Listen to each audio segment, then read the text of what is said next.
जी अस्सलाम वालेकुम, क्या हाल है सब लोग? खैरियत से? इमरान खान साहब ने अपनी पार्टी को स्ट्रीट मूवमेंट चलाने का हुक्म जारी कर दिया है। क्या वाकई स्ट्रीट मूवमेंट चल रही है पाकिस्तान के अंदर? ये हम आपको आज के व्लॉग में बताएंगे। और इमरान खान साहब ने आज ये डिक्लेयर कर दिया कि सुप्रीम कोर्ट ऑफ पाकिस्तान के अलावा तमाम इदारे खत्म हो चुके हैं और अब सुप्रीम कोर्ट ऑफ पाकिस्तान की पारी है। क्या ये बात दुरुस्त है? ये भी हम आपको आज के व्लॉग में बताएंगे। और इमरान खान साहब ने आज जेल में माफ़ी मांग ली, मदद कर ली और अली मीन गंडापुर साहब के ख्यालात को नामनासिब करार दे दिया। किससे माफ़ी मांगी, क्यों ये नामनासिब करार दिया गया, ये भी हम आपको आज के व्लॉग में बताएंगे। और गंडापुर के एक बयान ने खैबर पख्तूनख्वा के अंदर इमरजेंसी लगाने या फिर गवर्नर राज लगाने का रास्ता खोल दिया है। अब वो बयान कौन सा है और क्या वाकई वहाँ पे इमरजेंसी लग रही है या गवर्नर राज लग रहा है, ये भी हम आपको आज के व्लॉग में बताएंगे। और आज स्पीकर साहब के प्रोडक्शन ऑर्डर पे पाकिस्तान तहरीक इंसाफ के वो तमाम MNAs जो गिरफ्तार थे उनको कौमी असम्बली में पहुंचा दिया गया।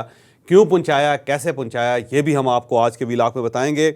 और स्पीकर कौमी असम्बली ने ये कह दिया कि अब मैं ये फैसला करना मेरे लिए मुश्किल है कि मुझे इस सीट पे बैठना चाहिए या नहीं। क्या वाकई वो इस्तीफ़ा दे रहे हैं या सीट से उठ रहे हैं या सीट छोड़ रहे हैं, ये भी हम आपको आज के व्लॉग में बताएंगे। और इमरान खान साहब को सज़ा देने वाले जज के खिलाफ एंटी करप्शन ने कार्रवाई शुरू कर दी और उनकी गिरफ्तारी का उन्होंने हुक्म जारी कर दिया था। बल्कि उनको गिरफ्तार करने के लिए निकल गए थे, लेकिन ये गिरफ्तारी रुक गई। कैसे रुकी, ये भी हम आपको आज के व्लॉग में बताएंगे। लेकिन व्लॉग की तरफ जाने से पहले मेरी आपसे रिक्वेस्ट है कि चैनल को सब्सक्राइब जरूर कीजिएगा और ये जो बेल आइकन है उसको जरूर प्रेस करें ताकि नोटिफिकेशन आपको मिलता रहे। और हमने अगले 20 दिनों में अपने सब्सक्राइबर्स में 30,000 का इजाफा करना और मुझे उम्मीद है कि ये मरहला भी अबूर हो जाएगा।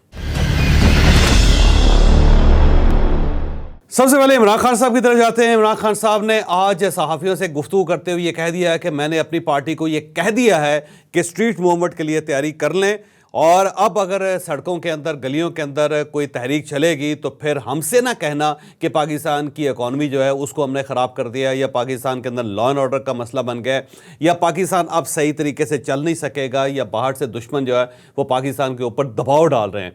तो अब जो कुछ हम करने लगे हैं वो बस हम करने लगे हैं और अब हमें आपको गिला नहीं देना चाहिए कोई।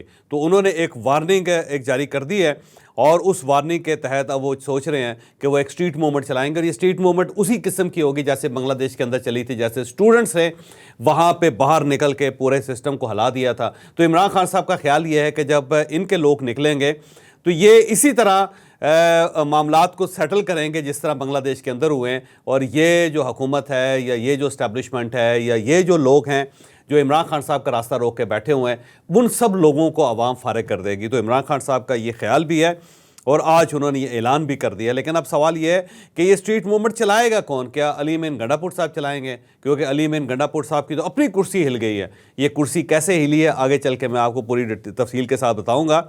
लेकिन अब ज़ाहिर पंजाब के अंदर पार्टी का स्ट्रक्चर नहीं है। इमरान खान साहब के ना वहाँ कोई प्रेसिडेंट बचे हैं, ना वहाँ पे जनरल सेक्रेटरी बचे हैं, ना वहाँ से कोई काफ़िला निकालने वाला और काफ़िला लाने वाला बचा है। तो अभी जितनी भी आप देख लें मूवमेंट चली हैं इमरान खान साहब के हक़ में या जितने भी जलसे हुए हैं, पंजाब से कितने लोग निकले हैं। तो पंजाब जो बेसिकली इमरान खान साहब का गढ़ है और उस गढ़ के अंदर इस मूवमेंट को चलाने वाला कोई भी नहीं है। तो इमरान खान साहब की अब सपोर्ट वहाँ से कैसे होगी, कैसे लोग निकलेंगे, तो ये इमरान खान साहब के लिए एक बहुत बड़ा सवाल है, बल्कि लम्हा फ़िक्री है उनके लिए। फिर खैबर पख्तूनख्वा के अंदर जो सूरत है वो भी आपके सामने है। इसमें कोई शक नहीं कि अली मीन गंडापुर साहब के साथ लोग हमदर्दी का इज़हार कर रहे हैं, उनके साथ खड़े भी हैं, लेकिन दिल से नहीं खड़े हुए क्योंकि अली मीन गंडापुर साहब के ऊपर लोगों को एतमाद नहीं है।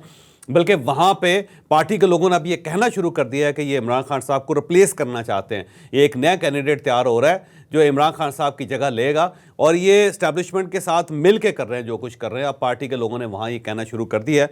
तो वहाँ से भी ज़ाहिर है लोग किस तरह अली मीन गंडापुर साहब के साथ निकलेंगे। और अगर निकलना होता तो 8 सितंबर को लोग निकल आते, क्योंकि जितने लोग वहाँ पर थे वो पूरी आवाम ने या पूरे पाकिस्तान ने देखा था। वो हज़ारों में थे, लाखों में नहीं थे।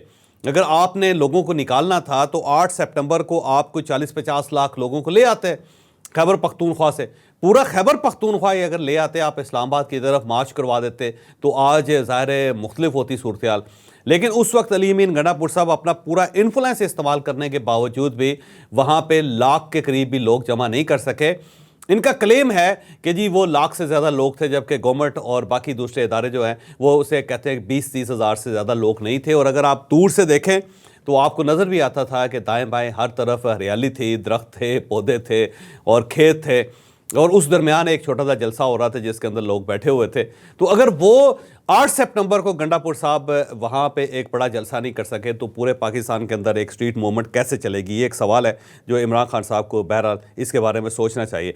आज इमरान खान साहब ने कहा कि जज हुमायूं दिलावर जो है उसने जो मेरे खिलाफ फैसला दिया उसको अरबों रुपए की ज़मीन अलाट की गई, इनाम में दी गई।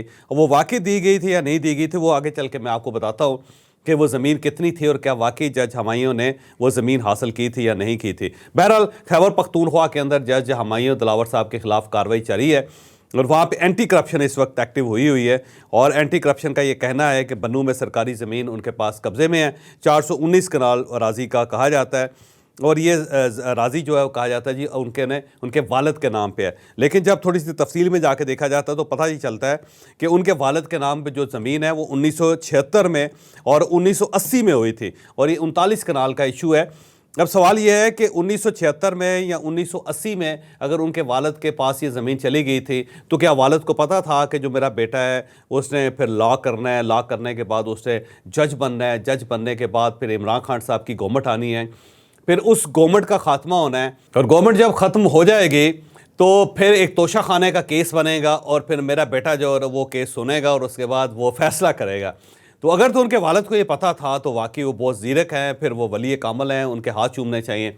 और दूसरा, जिस गवर्नमेंट ने ये ज़मीन अलाट की थी उन्हें उसको भी सलाम पेश करना चाहिए कि उस गवर्नमेंट को भी पता था कि जिस आदमी को हम ये ज़मीन अलाट कर रहे हैं उसका बेटा कभी ना कभी जज बनेगा, और जज बन के वो रियासत को सपोर्ट करेगा और रियासत को फ़ायदा पहुंचाएगा, तो हमें इस बंदे को ये ज़मीन अलाट कर देनी चाहिए। तो ये एक अजीब सी मिस्ट्री है। बल्कि इमरान खान साहब का तो ये भी कहना है कि अब FIA को लगाया गया है कि वो एंटी करप्शन के जो लोग हैं उनके खिलाफ केस बना दे, जबकि ये एक बिला वजह किस्म का केस है जो इमरान खान साहब उठाना चाह रहे हैं।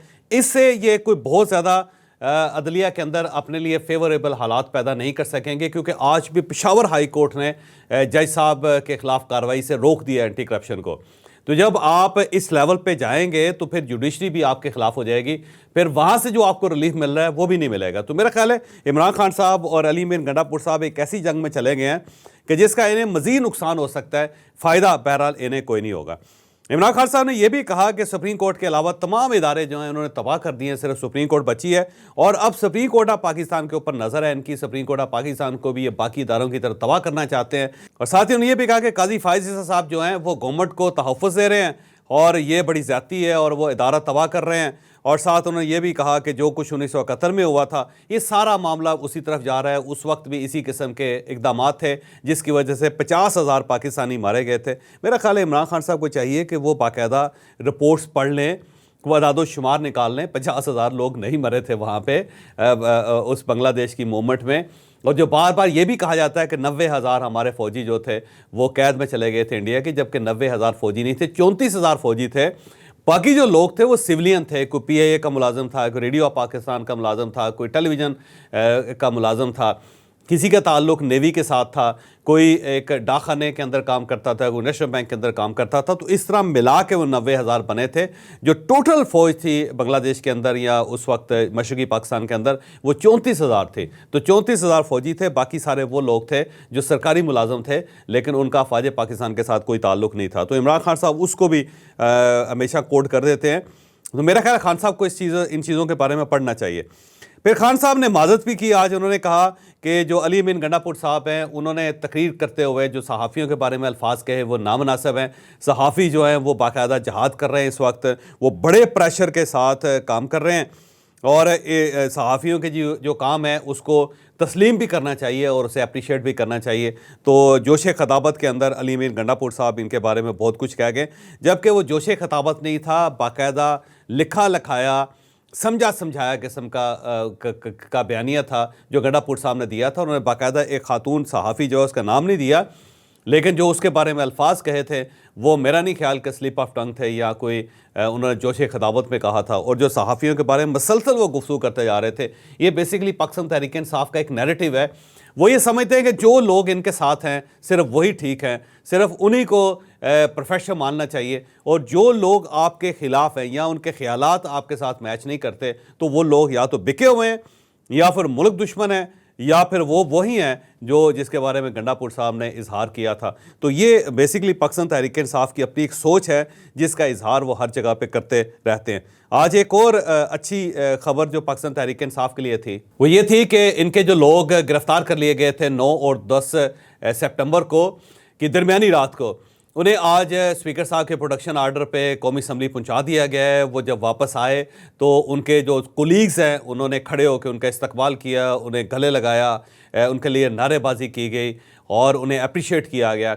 और इस तरह जो अयाज सादिक साहब हैं जिन्हें पाकिस्तान तहरीक इंसाफ स्पीकर नहीं मानती थी, जिनके ऊपर हमेशा ऑब्जेक्शन किया जाता था, उनके प्रोडक्शन आर्डर पे आज ये लोग कौमी असम्बली पहुँचे और आज फिर ज़ाहिर स्पीकर साहब का बोलबाला हो गया। और इसके साथ साथ इस्लामाबाद हाई कोर्ट जिनके जो चीफ जस्टिस साहब हैं आमर फारूक साहब, इनके बारे में भी मुसलसल पाकिस्तान तहरीक इंसाफ प्रोपेगेंडा कर रही थी और आज आमर फारूक साहब ने इन लोगों को रिहा करवाया। और बल्कि इनके पास जो रिमांड था, क्योंकि रिमांड भी ज़ाहिर है लॉ जुडिशरी ने जारी किया था और इन्हें 10 दिन के लिए पुलिस की कस्टडी में दिया था और इनका जुडिशल रिमांड भी दिया था 10 दिन का, तो उसे मनसूख किया आज इस्लामाबाद हाई कोर्ट ने। और उसके बाद फिर कहा कि इनको प्रोडक्शन आर्डर पे फौरी तौर पे कौमी असम्बली पहुंचाया जाए। तो आज भी इस्लामाबाद हाई कोर्ट से पाकिस्तान तहरीक इंसाफ को रिलीफ मिली। तो आज के दिन अयाज सादिक साहब ने भी एक बयान जारी किया। उन्होंने कहा कि जो सूरत यहाँ पे असम्बली के अंदर हुई उसके बाद मैं आप सोच रहा हूँ कि मुझे सीट पे बैठा रहना चाहिए या नहीं रहना चाहिए। तो अयाज सादिक साहब के पास तो बड़ा सुनहरी मौका है, वो फौरी तौर पर इस्तीफ़ा दें और घर चले जाएँ। इनको सोचने की क्या ज़रूरत है? तो ये अजीब सी बात है कि मैं सोच रहा हूँ कि मैं उठूँ या मैं सोच रहा हूँ कि मैं बैठूँ, मैं सोच रहा हूँ कि मैं जाऊँ, मैं सोच रहा हूँ कि मैं खाऊँ या ना खाऊँ। ये एक अजीब सी बात है। अगर आप ये समझते हैं कि इखलाकी तौर पे आपके साथ बड़ी ज़्यादती हुई है और आपके होते हुए आपकी असम्बली के अंदर नकाबपोश दाखिल हुए हैं, दाखिल होने के बाद उन्होंने आपके अरकान को गिरफ़्तार किया है, तो मामला तो बिल्कुल क्लियर है, मामला तो फिर वाज़े है। फिर आप ये चूँके चुनाचे क्यों कर रहे हैं? तो आप इस्तीफ़ा दें और घर जाएँ। आप कहें जी मैं समझता हूँ कि मैं ज़िम्मेदार हूँ इसका, मेरे होते हुए ये वाक़या हुआ है, लिहाजा मैं जनाब छोड़ रहा हूँ असम्बली को, मैं ये कुर्सी छोड़ रहा हूँ और आप घर जाएं। और फिर उसके बाद आप देखें कि लोग कितना अप्रिशिएट करते हैं आपको। हो सकता है पूरा मुल्क आपके लिए सड़कों पे आ जाए और सारे लोग ढोल बजाएं और कहें कि पाकिस्तान में पहला स्पीकर आया है जिसने अपने ज़मीर की आवाज़ पे अपनी कुर्सी को ठोकर मारी है।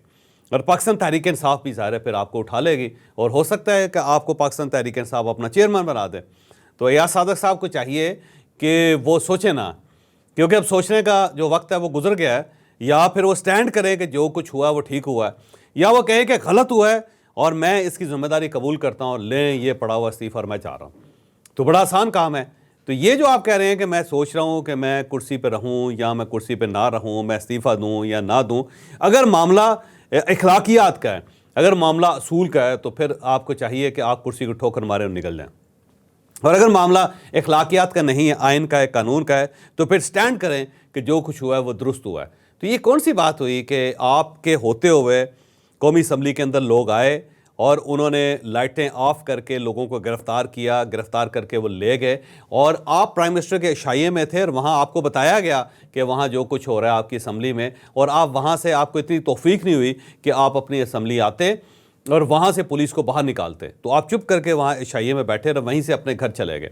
और अगले दिन आपको एहसास हुआ कि ये बड़ी ज़्यादती हुई है और ये तो मेरे इख्तियारात जो हैं उनसे तजावज़ है और मैं इसके ऊपर खामोश नहीं बैठ सकता और यहाँ पे एक मिसाक़े पार्लियामेंट होना चाहिए। और फिर चौथे दिन आप ये कह रहे हैं कि जनाब मैं सोच रहा हूँ कि पता नहीं मैं कुर्सी पर बैठूँ या कुर्सी छोड़ दूँ। तो ये अजीब सी बात है। अगर आपको वाकई तकलीफ़ है और आप ये महसूस करते हैं कि ज़्यादती हुई है और इखलाकी तौर पे, कानूनी तौर पे आपके जो इख्तियारात हैं उनको रोंदा गया है, तो फिर आप खड़े हों, फिर आप अपनी गवर्नमेंट से पूछें। चले आप इस्तीफ़ा ना दें, मैं एक और तजवीज़ आपको देता हूँ। आपको चाहिए कि प्राइम मिनिस्टर को बुला के पूछें कि जनाब ये आपने इख्तियार क्यों आईजी को दिया था कि उसके लोग यहाँ पे आएँ, या अगर खुफिया इदारे हैं तो खुफिया इदारों को आपने क्यों अलाउ किया था कि वो पार्लियामेंट के अंदर दाखिल हों। या फिर आप मोहसिन नकवी साहब को बुलाएं और उनसे पूछें कि ये क्यों हुआ ऐसा। या फिर आप वज़ीर दिफा जो रोज़ तकरीर करते हैं आपके सामने खड़े होकर, उनसे कहें कि ये सारे इदारे आपके मतहत हैं, आपने क्यों अलाउ किया, और अगर ये आपकी इजाज़त के बगैर आए हैं तो आप फिर वज़ीर क्यों हैं। तो फिर आपको चाहिए कि यहाँ पर स्टैंड लें। अजीब बात है कि अपने कोलीग से नहीं पूछ रहे, अपनी गवर्नमेंट से नहीं पूछ रहे, अपने वज़ीर दाखिला से नहीं पूछ रहे, अपने वज़ीर दिफा से नहीं पूछ रहे, और ख़ुद इशाइये में बैठे रहे प्राइम मिनिस्टर के, और यहाँ जो कुछ उनके घर के अंदर या उनके दफ्तर के अंदर या उनकी बादशाहत के अंदर होता रहा, उसे बर्दाश्त करते रहे। और चौथे दिन वो ये कह रहे हैं कि जनाब मैं सोच रहा हूँ कि मैं इस्तीफ़ा दे दूँ, मैं छोड़ दूँ इसको। अजीब सी बात है भाई, अगर आप समझते हैं कि अखलाकी तौर पे गलत हुआ है, छोड़ें, आप निकल जाएं आप, या फिर आप स्टैंड करें। ये अजीब सी कन्फ्यूजन है। पाकिस्तान मुस्लिम लीग नून का कमाल ये है वैसे कि ये इधर भी होते हैं और उधर भी होते हैं, और फिर इसके साथ साथ इनकी पूरी ख्वाहिश होती है कि इनका एहतराम भी किया जाए, इनको इज़्ज़त भी दी जाए। ये अजीब सी बात है। बहरहाल गंडापुर साहब की तरफ आते हैं। गंडापुर साहब ने कल जोश खिताबत में ये कह दिया था कि जी मुझे इजाज़त दी जाए कि मैं अफ़गानिस्तान के साथ जाके डील कर सकूँ, क्योंकि ये मेरा सूबा है, मेरे लोग मर रहे हैं, यहाँ पर खून बह रहा है, मैं उनको मना सकता हूँ, मैं उनके साथ मुज़ाकरात कर सकता हूँ और मुझे मुज़ाकरात करने चाहिए। इस पे आज वज़ीर दिफा ख्वाजा आसिफ साहब ने स्टैंड ले लिया। उन्होंने कहा जी गंडापुर साहब ने बराह रास्त राब्तों का बात करके वफाक के ऊपर हमला किया है और ये अनकॉन्स्टिट्यूशनल है, ये गैर कानूनी है, गैर आइनी है, और इसके ऊपर हमें कोई फ़ैसला करना चाहिए। तो बहरहाल वो जो बड़े दिनों से बात चल रही थी कि शायद खैबर पख्तूनख्वा के अंदर एमरजेंसी लगा दी जाए या गवर्नर राज लगा दिया जाए, तो ये मेरा ख्याल है गंडापुर साहब ने इस किस्म का बयान दे के उसका रास्ता हमवार कर दिया है। अब गवर्नमेंट के पास एक जवाज़ और आ गया है कि जनाब ये लोग ख़तरनाक हैं, ये तो अफ़गानिस्तान के साथ या TTP के साथ बराह रास्त मुज़ाकरात कर सकते हैं, और अगर इन्होंने बराह रास्त मुज़ाकरात किए तो फिर वफाक किस चीज़ का है, फिर तो वफाक टूट जाएगा, फिर तो सूबे इंडिपेंडेंट हो जाएंगे। और कल को अगर पंजाब ये कह देता है कि जी हम तो पंजाब के साथ डायलॉग कर रहे हैं, सिंध ये कह देता है कि लें जी हम तो गुजरात काठियावाड़ के साथ कर रहे हैं, और बलूचिस्तान ये कह देता है लें जी हम तो ईरान के साथ अपने मामला सीधे करने लगे हैं, और जो गिलगित बल्तिस्तान वो कहता है लें जी हम तो चाइना के साथ और तिब्बत के साथ अपने मामला सेटल करने लगे हैं। इस तरह तो हर सूबा जो है वो इंडिपेंडेंट हो जाएगा और वफाक ख़त्म हो जाएगा।